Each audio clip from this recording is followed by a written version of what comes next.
काफिर, एक मुर्ताद। एक कौन है? मुर्ताद। काफिर की कितनी किस्में? दो, एक खुला काफिर और एक मुर्ताद। यानी एक काफिर है वो छुपा भी है जाहिर भी है।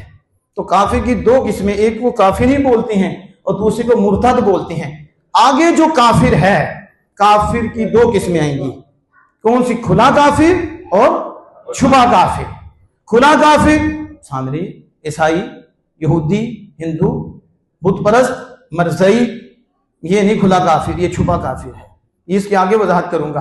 तो ये हिंदू, ये दहरिये, ये मजूसी, आग परस्त, ये खुले काफिर है। ये कौन से काफिर हैं? और ये शुरू में ही काफिर है। क्या है? यानी बाद में काफिर नहीं हुए, शुरू में काफिर है। पैदा हुए उसके बाद उन्होंने कुफर में ही जिंदगी गुजारी। किसमें?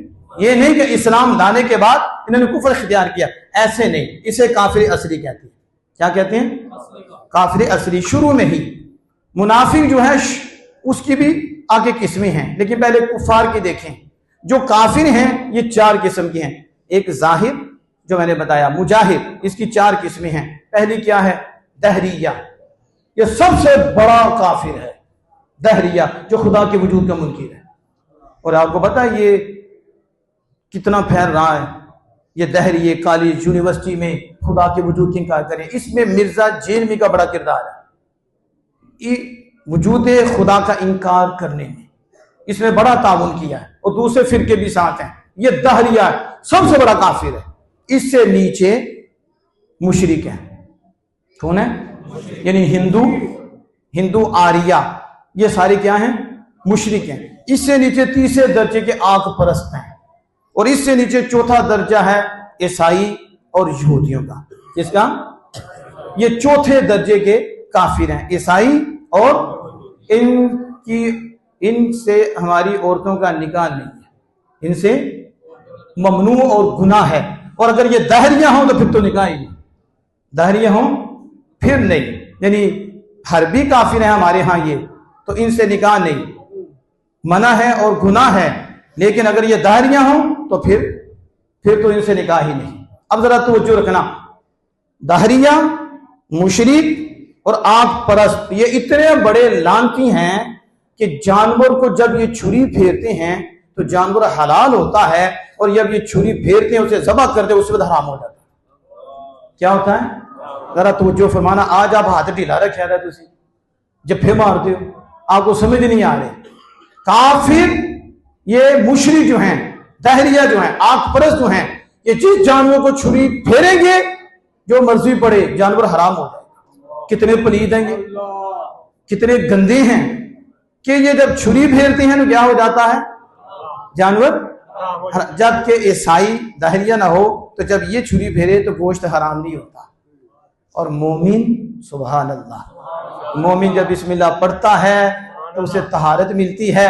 फिर आप फरमाता वो खाओ, ये तुम्हारे लिए हलाल है, पकीज़ा है। अब इसके आगे दूसरी किस्म जो थी वो मुर्तद की थी। किसकी थी? मुर्तद दो किस्म की है। एक खुला मुर्तद है, एक छुपा मुर्तद है। खुला मुर्तद कौन है? इस्लाम लाने के बाद उसने अल्लाह की तौहीन कर दी, कुरान को झुठला दिया, कुरान की तकज़ीब कर दी, आमिना के लाल की तौहीन कर दी, किसी नबी की तौहीन कर दी, साफ कर रहा है। ये खुला मुर्तद है। ये कौन है? और छुपा मुर्तद कौन है? मुनाफिक। कौन है? दिल में कुफर है और जुबान से कहता है ला इलाहा इल्लल्लाह मुहम्मदुर रसूलुल्लाह, और कहता है मैं मोमिन हूं। अब ये दोनों आला हज़रत फरमाते हैं कि दुनिया में इनकी कितनी सख्त सजा है, दुनिया में मुर्तद की, कि इसका किसी से निकाह नहीं हो सकता, इसका अपने हम मजहब से भी निकाह नहीं हो सकता। यानी मुर्तद का मुर्तदा से निकाह नहीं हो सकता, और मुर्तदा का मुर्तद से निकाह नहीं हो सकता इसका, बल्कि आला अज़मत है किसी जानवर से भी इसका निकाह नहीं हो सकता। ये जो इस्लाम लाने के बाद कुफर करता है, इस्लाम लाने के बाद ये करता है। लेकिन मुनाफिक की बात मैं आपके सामने रख के बात को मुकम्मल करने लगा हूं। मुनाफिक मुर्तद आला अज़मत है 1000 खुले काफिर। कितने? 1000 खुले काफिर की सोबत से भी ज्यादा नुकसान देने वाली इस छुपे मुनाफिक और इस छुपे काफिर की सोबत है कि काफिर खुल के कहता है कि मैं नहीं मानता।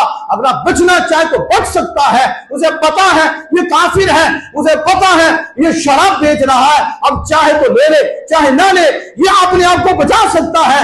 लेकिन ये जो छुपा काफिर है ये दिखाता तो आबे ज़मज़म है, देता शराब है। इस तरह का धोखेबाज है, इतना कमीना है कि हाथ में कुरान पकड़ता है और हाथ में हदीस पकड़ता है और दरसे कुरान देता है और दरसे हदीस देता है, उसकी तशरीह करता है, अपने आप को मोमिन कहता है, अपने आप को तौहीद परस्त कहता है, फिर तालीम देता है, फिर लोगों को गुमराह करता है। तो आला हज़रत है वो जो ऐसा नहीं करते, वो खुद के सामने आते हैं, ये अपने आप को मोमिन कहकर फिर आवाम को इस तरह गुमराह करता है।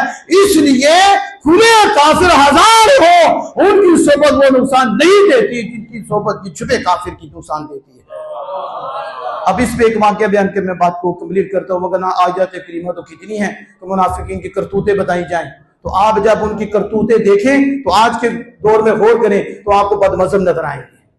आप चेक कर लें, उसके ऊपर बुखारी उठा के देख लें, कुरान पाक उठा के देख लें। लेकिन एक मिसाल देके मैं बात को कंप्लीट करने लगा हूं। शेर खुदा हजरत अली करमल्लाहु वजहहु करीम की ज़ात पाक है और आपने एक पंच बनाया है, आपने एक हाकिम बनाया, तो खारजियों ने आपके ऊपर कुफर का फतवा लगाया और कहा हजरत अली शेर खुदा काफिर हो गए हैं।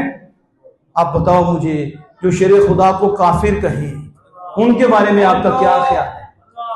बोलो। तो पता है किन्होंने काफिर कहा? जो रातों को भी कुरान पढ़ते थे और दिनों को भी कुरान पढ़ते थे, इतना कुरान पढ़ते थे और तहज्जुद पढ़ते थे, उनकी भी दाढ़ियां थी, वो अपने आप को मुवहिद तौहीद परस्त समझते थे और शेर खुदा को काफी कह रहे थे। उन कमीनों को यह भी समझ न आई क्या बिना के लाल ने उनके लिए है दुआ फरमाई, ऐ अल्लाह जिधर अली जाए तेरा हक भी उधर चला जाए, जिधर अली हो हक भी उधर कर दे। अल कुरान मा अली है, अल अली जुमाल कुरान, फरमाया जहां अली है वहां कुरान है, जहां कुरान है वहां अली है। एक घड़ी नहीं कहा मैं देख रहा हूं अली हमेशा कुरान के साथ रहेंगे, कुरान अली के साथ रहेगा, हत्ता कि कब्र में भी साथ रहेंगे और जब हश्र के दिन उठेंगे कुरान अली के साथ होगा, अली कुरान के साथ होंगे, यहां तक ये दोनों इकट्ठे होकर कौसर में आएंगे। वो शेरे खुदा को काफिर कह रही हैं और दाढ़ियां रखी हुई हैं। तो हजरत अब्दुल्लाह बिन अब्बास रज़ियल्लाहु ताला अन्हुमा ने अर्ज की, हुजूर अमीरुल मोमिनीन मुझे इजाजत दीजिए मैंने समझाऊं, इन्हें नसीहत करूं। आप मैं हाँ आप करो। जब आपने उनसे पूछा कि तुमने शेर खुदा को काफिर क्यों कहा, दलील क्या है, अब जरा तवज्जो फरमाना, क्योंकि अब मैं आपको नतीजा ये दे रहा हूं, ये सारी तकरीर का लुब्बे लुबाब आपको दे रहा हूं। पूछा किस वजह से तुमने शेर खुदा को काफिर कहा है, कहा कुरान पाक में अल्लाह पाक ने फरमाया है इनिल हुक्मु इल्ला लिल्लाह, हुक्म तो सिर्फ अल्लाह का है। हुक्म सिर्फ किसका है? बोलो जरा किसका है? तो हुजूर शेर खुदा रज़ियल्लाहु ताला अन्हु ने मुंशी बना दी, तो लहमत मुंशी में हुक्म मेरा है, तो इन्होंने शिर्क किया। क्या किया? आज के बाद मजहब को पढ़ के देखो, वो भी एक आयत पकड़ता है, उसका कुछ हिस्सा पकड़ता है, दूसरी छोड़ता है और सुनियों पे शिर्क का फतवा देता है, सुनियों को गुमराह कहता है। जरा तवज्जो फरमाओ, शेर खुदा को किस बुनियाद पे काफिर कहा? बुनियाद वही है जो खारजियों की है, जो बद मजहबों की है। बड़ों ने क्या किया? कुरान पेश किया, हुक्म इल्ला लिल्लाह, आपने पंच बनाया है, जब जरा फरमाता हुक्म मेरा है तो लिहाजा रब का शरीक किया है, इसलिए आप मुशरिक हो गए हैं। अब्दुल्लाह बिन अब्बास भी तो पड़े हुए थे ना, और हिब्र उम्मा हैं, अल्लाह के महबूब ने कितना नवाजा है और उनके लिए दुआ किया, अल्लाह इब्ने अब्बास को कुरान का आलिम बना दे। क्या बना दे? मुझे बताओ हमारे कितने बच्चे हैं कभी ये भी दुआ की है कि अल्लाह ये कुरान का आलिम बन जाए? इतना हुजूर से दूर है, इतना मजाज मुस्तफा से दूर है। हुजूर उलामा के लिए, इल्म के लिए दुआ कर रही, अल्लाह रब्बी ज़िदनी इल्मा, अल्लाह मुझे मेरा जो इल्म है उसमें इजाफा फरमा, मुझे ज्यादा इल्म अता फरमा। तुम्हारा क्या है? अल्लाह अभी अमरीका की टिकट आ जाए, अभी अफ्रीका की आ जाए, एक बच्चा अमेरिका चला जाए, दूसरा अफ्रीका चला जाए, तीसरा बरतानिया चला जाए, चौथा जहन्नम चला जाए। इल्म किसको चाहिए? किसको चाहिए? तकवा किसको चाहिए? डब्बे के पीछे लिखा होता है साहब, डब्बे के पीछे लिखा था ये मेरी माँ की दुआ है। चलो अब बदल गया थोड़ा सा ट्रेंड, अब कहा मेरी अम्मा और अब्बा जी की दुआ। तो मैंने एक दफा बात की, मैं अम्मा अब्बा जी की डब्बे नहीं लगती है, नमाज़त नहीं लगती कि अम्मा करती ही नहीं, अब्बा भी नहीं करता, जो लगती ही नहीं डब्बे पे लग जाती है। अजीब बात है, कोठी बनेगी अम्मा जी की दुआ है, अब्बा जी की दुआ है, तो जो नमाज है वो क्यों नहीं कहता अम्मा जी की दुआ है और अब्बा जी की दुआ है? या फिर अम्मा भी बदल गई, अब्बा जी भी बदल गए, वो नमाज के लिए दुआ नहीं करते, कुरान के लिए दुआ नहीं करते। जिनकी डब्बे में लग सकती है नमाज के लिए नहीं लग सकती, कुरान के लिए लग सकती। बदलो अपने आप को, अपने मजाज बदलो, मजाज मुस्तफा में अपने आप को डालो। रसूलुल्लाह सल्लल्लाहु अलैहि वसल्लम दुआ करते हैं, अल्लाह अमीर मुआविया को किताब इल्म अता फरमा, इनको हिकमत अता फरमा, महदी बना दे, इनसे लोगों को हिदायत मिले, अब्दुल्लाह बिन अब्बास को आलिम कुरान बना दे। तो जब हुजूर की दुआ होती है वो कबूल होती है।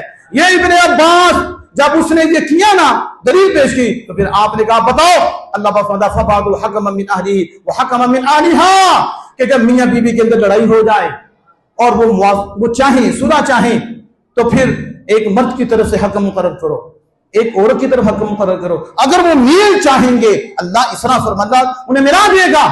उन्होंने कहा तुम एक हकम की बात करते हो, अल्लाह तो फरमाता है मियां बीवी के दरमियान लड़ाई हो जाए तो दो हकम कर। कितने? देखो पढ़ा इन्होंने भी कुरान है, वो पढ़ा, इसलिए हम कहते हैं, तुम कहते हो कुरान पढ़ते हैं, हम कहते हैं वो भी पढ़ते हैं, शेर खुदा भी पढ़ते हैं, इब्ने अब्बास भी पढ़ते हैं, और उनके रूहानी बेटे सुन्नी भी पढ़ते हैं। अद्दा नहीं पढ़ते, पूरा पढ़ते हैं। क्या पढ़ते हैं? जहां इल्मे गैब की बात आती है, कहते हैं हुजूर के इल्मे गैब नहीं, तो वो आयत पढ़ती हैं जिसमें अल्लाह पाक ने जाती इल्म की नफी की है, और जहां अल्लाह पाक फरमाता मैं देता हूं वो पढ़ते ही नहीं। क्यों नहीं पढ़ते? उन्हें पता है ये हमारे अकीदे के खिलाफ है। हमने कहा तुमने 100 साल या 200 साल बाद आगे बनाया है, इसलिए तुम्हें कुरान का दामन भी छोड़ना पड़ता है, हदीस का दामन भी छोड़ना पड़ता है। वाहिद इस दुनिया में एक ही जमात है जिन्होंने बनाया नहीं, आमिना के लाल का दिया हुआ अपनाया है। इसलिए कुरान भी हमारे पास है, हदीस भी हमारे पास है, कुरान को भी सीने पे रखते हैं, हदीस पाक को भी सीने से रखते हैं, सबको सामने रख के फैसला करते हैं।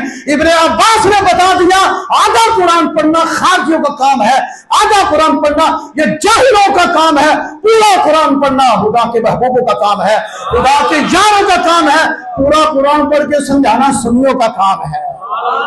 जब आपने जिंदाबाद जिंदाबाद बात मुकम्मल करने दें। अब देखें, जब ये आयत पेश की तो 5000 की किस्मत में हदायत थी, तो 5000 तौबा करके, लेकिन 5000 ढीठ थे। ढीठ समझते हो? ढीठ का भी पता है कि नहीं? बड़े ढीठ होंगे ने। अल्लाह पाक ना महबूब कड्डो इन्होंने बाहर, क्या करो? उन्होंने दाढ़ियां रखी थी, अपने आप को मोमिन समझते थे, तो हुजूर को तो पता था, लेकिन अभी वही खुदा नहीं आई थी। जब आई ना का महबूब कट्टो है ना काले दे जाने ओ खरोच दफा हो। अब बताओ वो नमाजी बना बैठा, वो मोमिन बना बैठा है, अब सबके सामने रसोई फला फला। क्या ये बुखारी में नहीं है? क्या आमिना के लाल ने मस्जिद से निकाला है? पता चला बाद में मस्जिद से निकालना सुन्नत मुस्तफा है। ये तो हुजूर ने निकाला, दाढ़ियों वालों को निकाला, कलमा पढ़ने वालों को निकाला, हुजूर ने निकाला। अब शेरे खुदा के दौर में 5000 तौबा कर गए, मान गए, लेकिन 5000 अब्बे के तरीके में चले, जैसे शैतान डटा रहा, आगे नस्ल भी वो डटी रही। आपने कहा कदर करो उनको। जब हुक्म अमीरुल मोमिनीन हुआ, इमामैन हसनैन करीमैन कमरैन नय्यरैन रज़ियल्लाहु ताला अन्हुमा परेशान हो गए, सहाबा परेशान हो गए, वो इनको कत्ल करें जिनके दिन भी कुरान से गुजरते हैं, जिनकी रातें भी कुरान पढ़ने से गुजरती हैं, जो तहज्जुद पढ़ते हैं। माथे देखो इनके लिबास देखो, इनकी दाढ़ियां, ये तो अपने ऊपर जाहिरी तौर पर शरीयत को नाफिज किए हुए हैं, और मौला मुश्किल शाह और हमारे अब्बा जान कह रहे हैं इनको कत्ल करें। अब क्या करें? हुक्म है अमीरुल मोमिनीन का, करना ही पड़ेगा। तो फिर जब उन्हें मारा तो किसी ने कहा कि 10 उस पार चले गए, किसी ने कहा वो उस पार चले गए हैं। आप मान ना, 10 भी पार नहीं जाएंगे, वो यहां ही मरेंगे। ये कौन कह सकता है? कहते हैं रसूलुल्लाह को पता नहीं, हमने कहा अपनी बात कर, तुझे पता नहीं। उन्हें आमिना के लाल ने पता दिया था, शेरे खुदा ऐसे लानती होंगे फिर तुम्हारे हाथ से ये काम होगा, बचेंगे नहीं। आपने कहा एक भी नहीं बचेगा, सारे जहां मरेंगे यहां कत्ल होंगे। जब सबको कत्ल कर दिया, अब सहाबा के दिल में खर्च थी और वो परेशानी थी। हमने नमाजियों को कत्ल कर दिया, हमने कलमा पढ़ने वालों को कत्ल कर दिया, हमने तस्बीह उठाने वालों को कत्ल कर दिया, हमने दाढ़ी रखने वालों को कत्ल कर दिया, हमने कुरान पढ़ने वालों को कत्ल कर दिया, दिन कुरान रात कुरान, फिर तहज्जुदें इनको कत्ल कर दिया। तो मौला मुश्किल कुशा वो जो हदशा था दूर समाने के लिए फरमाते हैं, जाओ ढूंढो, अगर तुम्हें ऐसा शख्स मिल जाए जिसका हाथ औरत के पिस्तान की तरह है तो समझ लो जमीन वालों से सबसे बदतर मखलूक तुमने मारी है। और अगर ऐसा शख्स न मिले तो फिर तुम समझ लेना तुमने जमीन वालों में से सबसे आला मखलूक को मारा है। जब उन्होंने ढूंढा, तलाश किया, तो फिर एक शख्स निकला जिसका हाथ औरत के पिस्तान की तरह था। तो शेर खुदा ने जब देखा तो उसने कहा अल्लाहु अकबर, अल्हम्दुलिल्लाह, अल्लाह की बड़ाई है और तमाम तरीफे अल्लाह के लिए हैं कि जिसने आमिना के नाम को बताया और उनके जरिए हमें समझ में आया और हमने मैदान में वो मंजर देखा है और उसे अपनी आंखों से पाया है। अब जब आपने ये कहा तो आपके पास ही आपके साथी थे, उन्होंने कहा अल्हम्दुलिल्लाह, अल्लाह पाक ने इस नजासत से जमीन को पाक कर दिया है। बोलो क्या कहा? अल्लाह पाक ने इस नजासत से, समझ आ रही है? कहते हैं हाथों ला रखो। मैं वो शेरे खुदा के सामने कहते थे नपाक, क्या नपाक नजस, ये नजासत अल्लाह ने जमीन से पाक कर दी। और आपने कहा क्या तू समझता है ये खत्म हो गए, ये मुनाफिक खत्म हो गए, ये गद्दार खत्म हो गए, ये धोखाबाज खत्म हो गए, इस्लाम के लिबासे में धोखा देने वाले खत्म हो गए? कहा ना, ये खत्म नहीं हुए, ये माओ की गहरों में है, बापों की सीखों में है और हाथ दौड़ में होंगे, हत्ता कि इनका आखिरी ग्रोह, इनका सरदार दज्जाल उनके साथ होगा, आखिरी ग्रोह वहां होगा। और फिर याद है आपको तो नबी करम सल्लल्लाहु अलैहि वसल्लम ने क्या फरमाया था? फरमाया अबू बकर, ए उमर, ए उस्मान, ए अली, ए सहाबा, तुम अपनी नमाज इनके सामने हेच पाओगे। इतनी नमाजें पढ़ेंगे, इतने रोजे रखेंगे कि तुम अपने रोजे कम समझोगे, इतनी इबादत करेंगे तुम अपनी इबादत कम समझोगे। फरमाया दिल से ऐसे निकले होंगे, ऐसे निकले होंगे जैसे तीर निशाने से निकला होगा। कुरान पढ़ेंगे गले से नीचे नहीं जाएगा, बात बात पे हदीस पे, बात बात पे कहेंगे हदीस, बात बात पे कहेंगे हदीस, और फिर इनकी बातें मीठी लगेंगी, बेहतर लगेगी। अक्सर इनमें सर मुंडे होंगे, इनकी टीमें होंगी, आंखें बीच में होंगी, गड़े पड़े होंगे। मेरे आका तो जहां सल्लल्लाहु अलैहि वसल्लम ने इनकी निशानियां बतलाई और बताया सहाबा तुम अपनी नमाजों को कम पाओगे। अंदाजा लगाओ, सहाबा की नमाजें, सहाबा की इबादतें और अल्लाह की महबूबत मुनाफिकीन की ज्यादा होगी। आज गौर करो हम किन की मस्जिदें बनी हैं, वो तादाद में बनी हैं, क्वालिटी नहीं है। उधर जिस्म है, इधर वैल्यू है, इधर कदर है, इधर कदर है, उधर तादाद है।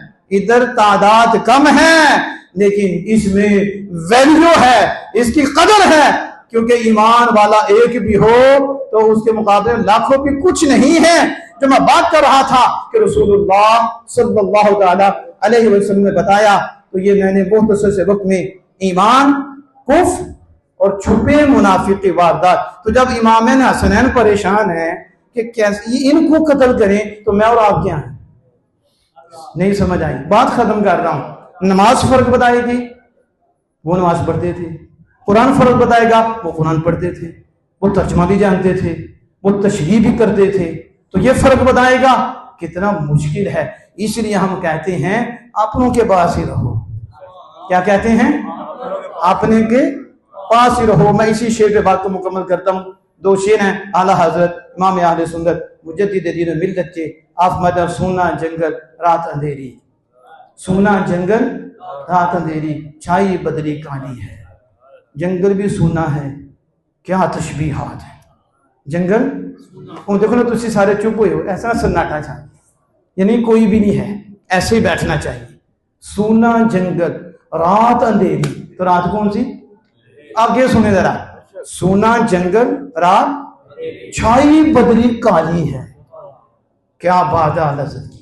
एक जंगल भी सूना, ऊपर रात, उतो बदली भी काली छाई दी, अंधेरे से अंधेरा, गमखार भी कोई नहीं, मुनीस भी कोई नहीं, सूना जंगल, रात अंधेरी, छाई बदली काली है, और सोने वालों जागते रहना, और सुनियो जागते रहना, भोले वालों जागते रहना, और सोने वालों जागते रहना, चोरों की रखवाली है। आला ने फिर क्या कहा, रजा नफ्स दुश्मन है। रजा कभी इत्मीनान न करना कि मैं मामूड़े में चला जाऊं तो बच जाऊंगा, ठीक है।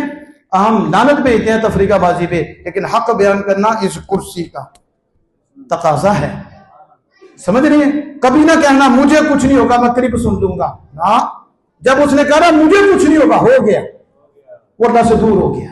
जिसने कहा मेरा नफ्स नहीं चलेगा, अल्लाह उसके रसूल का फरमान चलेगा, मुझे अपने नफ्स पे इतमाद नहीं, खुदा और खुदा के मुस्तफा के फरमान पे इतमाद है, वही बचेगा। ए रजा नफ्स दुश्मन है, ए रजा नफ्स दुश्मन है, दम में ना आना, कहा तुमने थे कि हैं चंद आने वाले। अल्लाह जल्ला वाला से दुआ कि अपने महबूब करीम सल्लल्लाहु ताला अलैहि वसल्लम के सदका से हमारी ये मुख्तसर सी हाजिरी कबूल मंजूर फरमाए, कमियों को से दरगुजर फरमाए। मुझे बड़ा लुत्फ आया है अल्हम्दुलिल्लाह, ये आपने बयान करवाया है, मेरा ये ज़ेन नहीं था, मेरा यही था जो आधा घंटा जो है ना, तो मैंने तो जो बीच में मुश्किल बात थी ना उसे भी छोड़ा है, उस अंदाज से बयान नहीं किया, लेकिन आपकी मोहब्बत ही इतनी थी कि पता नहीं चला, घंटे से भी ऊपर शायद बयान हो गया। अभी भी जैसे आपके चेहरे चमक रही हैं, अगर मैं घंटा और कर दूं आपने वो भी सुन लिया, लेकिन करबला फिर करबला है, क्या है, करबला है। ये बयान सुनना सुभान अल्लाह, आपकी मोहब्बत का मुंह बोलता सबूत है, आप सारे मोहब्बत करने वाले हो। लेकिन मैं जो अर्ज कर रहा हूं कि इसको बचाओ, इसको बढ़ाओ, ये बचेगी तब जब आप हुजूर के दुश्मन से दूर रहोगे, बदमज़हबों से दूर रहोगे, आपका थोड़ा अमल भी होगा ना, आप बहुत ऊंचे हो जाओगे। लेकिन इनकी सोबत में जाओगे ना, वो क्या कहते हैं, नेका बंदे दी यारी एंजे जिवें दुकान कपड़े भावें, जिवें दुकान अतारा, सौदा भावें लईए या ना लईए हुन्ने आन, ते भैड़े बंदे दी यारी एंजे जिवें दुकान लोहारा, कपड़े भावें कुंज कुंज बइए, चिंकियां बैल हजारा। वो डस देता है और बंदा बर्बाद हो जाता है। हमने जो पढ़ा है वो यही है कि बद मजहब के पास नहीं बैठना, बद मजहब के घर में सो जाओ। अच्छा तो नमाज भी छोड़ जाए ना, वो तबाही नहीं होती। जो तबाही बद मजहब के पास बैठने से होती है, क्या होता है, बंदा ही बद मजहब हो जाता है और अल्लाह उसके रसूल का दुश्मन हो जाता है। पल्ले क्या रहा, तो जब वो सोया है, नमाज ही खोई है ना, फिर कदा कर लेगा, माफी मांग लेगा, उसके अमल तो जाया नहीं होंगे, वो कायम रहेंगे। लेकिन ये जब डसता है ना, तो अमल भी जाता है, ईमान का नूर भी जाता है। उन्हें भी कुरान पढ़ना है, जैसे मैंने आपको बता दिया है। शेर खुदा पे भी फतवा कुरान पढ़ के लगा है, आज हम पे भी लग रहा है, तो आधा कुरान पढ़ के लग रहा है और हम उसकी वजाहत कर रहे हैं। हम आधे वाले नहीं हैं, हम पूरे कुरान वाले हैं। हम आधी बुखारी वाले नहीं है, सारी बुखारी। हम इसलिए कहते हैं बुखारी पढ़ो, सारी पढ़ो, लेकिन हमारी पढ़ो। अल्लाह तआला से दुआ करना कि तौफीक देना।